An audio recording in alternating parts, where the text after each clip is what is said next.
Welcome back, everybody. All right, so this is day 2 of our week in review. So I hope you've had time, and if you haven't had time, you need to pause this and work this out. I want you to get your paper out that you scratched down your answers on, and we're going to go over this together. So you can check it before you type it in and send it to me on Google Classroom. All right, so let's take a look. So we've got Kyla's uncle who donated 120 cans of juice and 90 packs of crackers for the school picnic. Each student must receive the same number of cans of juice and packs of crackers with none left over. What is the greatest number of students who can come to the picnic and share the food equally? How many cans of juice and packs of crackers will each student receive? All right, equally. Remember I told you that was my hint. Did you look it up on your clue words? I hope you did. Equally is found under division. So I'm thinking divisibility. We talked about divisibility rules. Did we talk about that with multiples? Well, let's see, multiples, multiply, nope, it was factors. So we need to find the factors of 120 and 90 in order to find the answer. We need to keep in mind, we need to find out how many students can come, and then we need to find out how many cans of juice and how many crackers each student will receive. So the questions are very important. So let's go ahead and write down the information that we know. We know that there are 120 cans of juice and there are 90 packs of cheese crackers.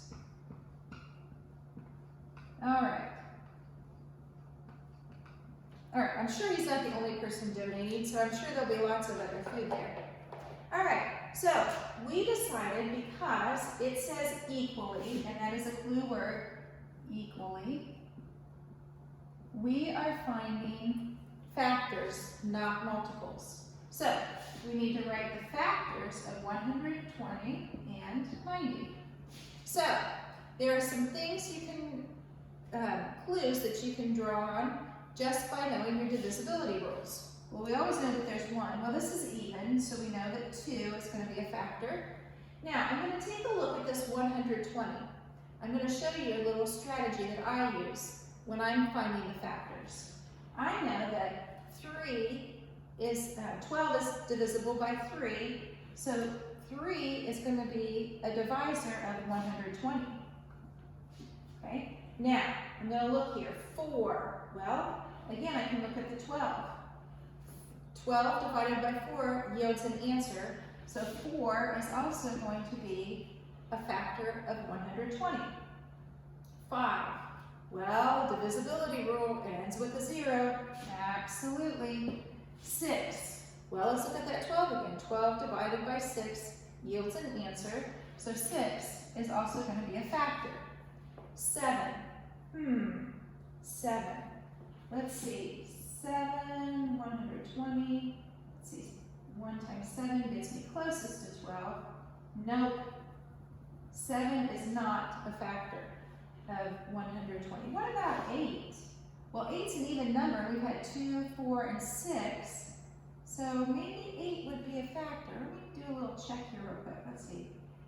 8 times 1 is going to get me closest. We've got 40. Look at that. Even numbers. All right. 9. Well, we've got 3 and 6.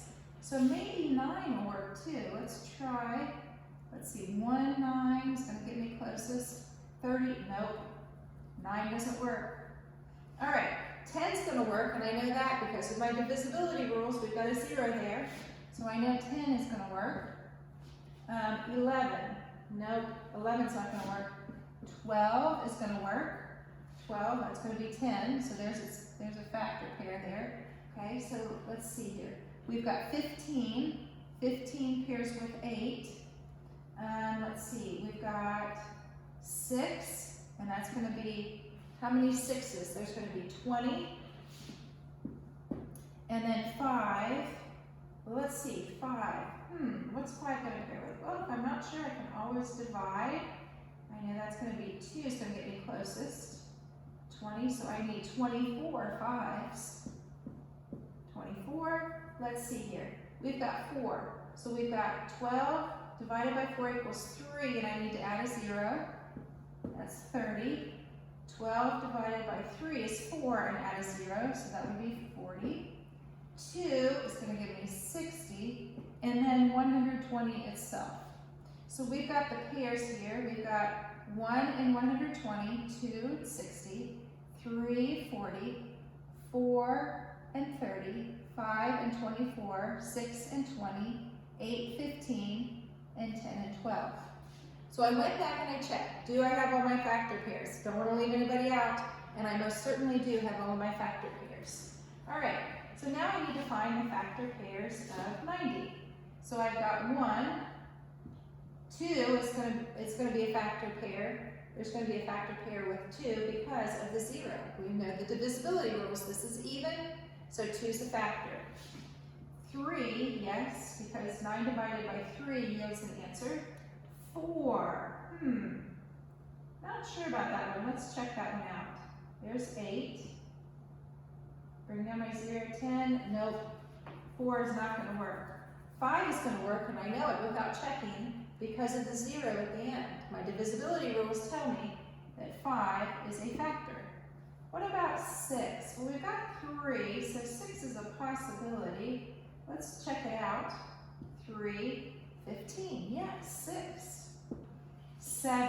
Nope, 7's not going to work. 8. 8. Nope, 8's not going to work. 9. Well, of course, 9's going to work. 10, because that's its factor pair. 6, we found is factor pair with 15. Okay, so there's the factor pair. So what about 5? I didn't figure 5 yet. But let's see here. 5 times 1 is 5, 4, okay. 8, 18. So now I've got the factor pair with 5. What about 3 would be 30. There's the factor pair with 3. And then 2 is going to be 45. And then 90. All right, now that I've found all the factor pairs, and I'm going to go ahead and erase this with my finger. Now that we've found the factor pairs, now we have to go back through and we have to look and see what is the biggest number, because they asked for the greatest number of students. So we've got to find the greatest common factor. So we've got, let's see, 3, 5, 6, 10, 12, 15, 20, no, 24, 30. 30, do we have anything bigger? Nope. 30. So, 30 students can come.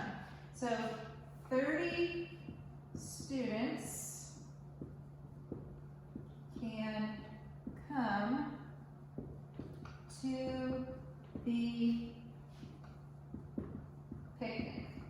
All right, now, we have another question to answer. That wasn't the only question. So it says, but how many cans of juice and packs of crackers will the students be able to have? So if we have 30 students, then if we have to divide this into 30. So we have to divide this out, and we have to say, okay, and remember we've been talking about how to figure this. We've got 30 times something, and let's see, what are we doing here? We've got the cans of juice, so we'll say 30 times J equals 120. J is going to represent the cans of juice. So something times 30 times something. So how many 30s do we need in order to get 120? Well, let's count by 30s. 30, 60, 90, 120. So it's 4 times. So cans of juice, so the J equals 4 cans of juice. All right, now we need to do the same thing with the crackers. So we have 30 students times the crackers, so we'll put a C there, equals 90. All right, so how many 30s do we need in order to get 90? 30, 60, 90. So when we count up 30, 60, 90, C equals 3. So that would be 3 packs of crackers. All right, so then we can say the students will get 4 cans of juice, and I'm running out of room here, and sorry about that, 3 packs of crackers. All right, now when you type that in, please make sure it's a complete sentence and you explain. All right, so this is how you would figure out how many students can come by finding the factors, finding the greatest common factor, and that will give you the number of students. Then we had to say, all right, well, how do we divvy up or divide out the packs of crackers and the cans of juice? Well, that's what we did here. What we did was we did 30 times J, or we could have done 120 divided by 30, and that would give us the cans of juice. We did 30 times C to give us 90 to find the packs of crackers, or we could have done 90 divided by 30. Okay? All right. So I hope I've given you some things to think about. If you need to go back through and watch the video again, or pause the video at any step to get caught up, that's fine with me. All right, please check your answers. All right, I want you to keep watching, keep learning, always stay curious, and I'll see you next time.